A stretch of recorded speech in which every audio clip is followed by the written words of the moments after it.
Hello, ഈ പുതിയ എക്സ്പ്ലെയിനറിലേക്ക് നിങ്ങൾക്ക് എല്ലാവർക്കും സ്വാഗതം. കാലിക്കറ്റ് യൂണിവേഴ്സിറ്റിയിലെ 6ാം സെമസ്റ്റർ പിള്ളേരുടെ ഇപ്പോഴത്തെ ഒരു അവസ്ഥ എനിക്ക് ശരിക്കും മനസ്സിലാക്കാൻ പറ്റും. ഡിഗ്രി പഠനം കഴിഞ്ഞു, ഇനി എന്ത് എന്നൊരു ചോദ്യം. പോരാത്തതിന് റിസൾട്ടിനായുള്ള ഈ വെയിറ്റിംഗും നല്ല ഒന്നാന്തരം ടെൻഷനാണല്ലേ. അപ്പോൾ നിങ്ങളുടെ ഈ ഉത്കണ്ഠ കുറയ്ക്കാൻ പോകുന്ന ചില കിടിലൻ അപ്ഡേറ്റ്സിലേക്കാണ് നമ്മളിന്ന് കടക്കുന്നത്. 6th സെമസ്റ്റർ എക്സാം റിസൾട്ട്സ് എന്നു വരും? ഈ ഒരൊറ്റ ചോദ്യമല്ലേ കഴിഞ്ഞ കുറച്ച് ദിവസങ്ങളായി നിങ്ങളുടെയൊക്കെ മനസ്സിൽ കിടന്ന് കറങ്ങുന്നത്?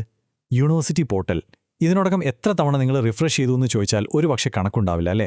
അത് തികച്ചും സ്വാഭാവികമാണ്. ആ ഒരു വലിയ ദിവസത്തിനു വേണ്ടിയുള്ള നിങ്ങളുടെ കാത്തിരിപ്പും ടെൻഷനും തീർത്തും ന്യായമാണ്. ഓക്കെ, അപ്പോൾ നമുക്ക് നേരെ ഇതിലേക്ക് കടക്കാം. ഈ റിസൾട്ടുമായി ബന്ധപ്പെട്ട് നിലവിൽ ലഭ്യമായിട്ടുള്ള ഏറ്റവും പ്രധാനപ്പെട്ട 2 കാര്യങ്ങളാണ് നമ്മളിവിടെ ഡീകോഡ് ചെയ്യാൻ പോകുന്നത്. വെറുതെ കുറച്ച് ഊഹാപോഹങ്ങൾ പറയുകയല്ല കേട്ടോ, മറിച്ച് കൃത്യമായ വിവരങ്ങൾ വെച്ച് റിസൾട്ട് എപ്പോൾ വരും എന്നതിനെക്കുറിച്ച് ക്ലിയറായ ഒരു പിക്ചർ ഉണ്ടാക്കുകയാണ് നമ്മുടെ ലക്ഷ്യം. ഇത് കേട്ടുകഴിയുമ്പം നിങ്ങളുടെ മനസ്സിലെ ഭാരം കുറയും, ഉറപ്പ്. അപ്പോൾ ആദ്യത്തെ കാര്യം, യൂണിവേഴ്സിറ്റിയിൽ നിന്നുള്ള വിവരം. എന്താണ് അവരുടെ ഒഫീഷ്യൽ അപ്ഡേറ്റ് എന്ന് നമുക്ക് നോക്കാം. ഇതിൽ ശരിക്കും നമ്മൾ ശ്രദ്ധിക്കേണ്ട കൗതുകകരമായൊരു കാര്യം എന്താണെന്നോ? അവരുപയോഗിച്ചിരിക്കുന്ന വാക്കുകൾ തന്നെ. അടുത്ത ആഴ്ച മുതൽ എന്നാണ് പറഞ്ഞിരിക്കുന്നത്. നിങ്ങളൊന്ന് ആലോചിച്ചു നോക്കൂ, ഇതൊരു കൃത്യമായ തീയതിയല്ല.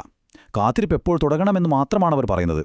അതായത് അടുത്ത ആഴ്ച ഒരു തുടക്കമാണ്, പക്ഷേ എന്നാണ് റിസൾട്ട് വരുന്നതെന്നതിനൊരു കൃത്യമായ ഡെഡ്ലൈൻ ഈ ഔദ്യോഗിക വിവരം നൽകുന്നില്ല. നിങ്ങളുടെയൊക്കെ ടെൻഷൻ കൂട്ടാൻ ഇത് മതിയല്ലോ. ഇനി രണ്ടാമത്തെ കാര്യം, അനൗദ്യോഗികമായ സന്ദേശം. ഇവിടെയാണ് കാര്യങ്ങൾ കുറച്ചുകൂടി ഇൻട്രസ്റ്റിംഗ് ആകുന്നത്. ഈ വാചകം നിങ്ങളൊന്ന് ശ്രദ്ധിച്ചേ. പരീക്ഷാഫലം 10 ദിവസത്തിനകം വരുന്നതാണ്. കണ്ടോ, നമ്മൾ നേരത്തെ കണ്ട ഔദ്യോഗിക വിവരത്തിൽ നിന്ന് വളരെ വ്യത്യസ്തമാണിത്. കാരണം 10 ദിവസത്തിനകം എന്ന് പറയുമ്പോൾ അതൊരു കൃത്യമായ സമയപരിധിയാണ്. അതായത് ഒരു ക്ലോസ്ഡ് വിൻഡോയാണ്. ഇതൊരു ഓപ്പൺ എൻഡഡ് ആയ കാര്യമല്ല, മറിച്ച് നിങ്ങളുടെ കാത്തിരിപ്പിന് കൃത്യമായ ഒരു ഫിനിഷിംഗ് ലൈൻ വരയ്ക്കുന്ന ഒന്നാണ് ഈ സന്ദേശം. കാത്തിരിപ്പിന്റെ സമയപരിധി, ഈ 2 സൂചനകളും കൂടെ നമുക്കൊന്ന് ഒരുമിച്ച് ചേർത്ത് വെച്ച് നോക്കാം. ഈ 2 വ്യത്യസ്ത വിവരങ്ങളും എങ്ങനെയാണ് പരസ്പരം കണക്റ്റാകുന്നത് എന്ന് ഇത് വളരെ വ്യക്തമായി കാണിച്ചു തരുന്നുണ്ട്.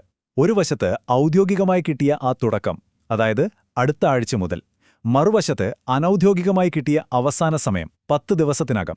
ആക്ച്വലി ഈ 2 കാര്യങ്ങളും ഒന്നിച്ചു വെച്ച് നോക്കുമ്പോൾ വളരെ ഇടുങ്ങിയ എന്നാൽ വളരെ കൃത്യമായ ഒരു ടൈം ലൈൻ നമുക്ക് കിട്ടിയാണ്. ഈ 2 സൂചനകളും വിരൽ ചൂണ്ടുന്നത് ഒരേ പോയിന്റിലേക്കാണ് എന്ന് സാരം.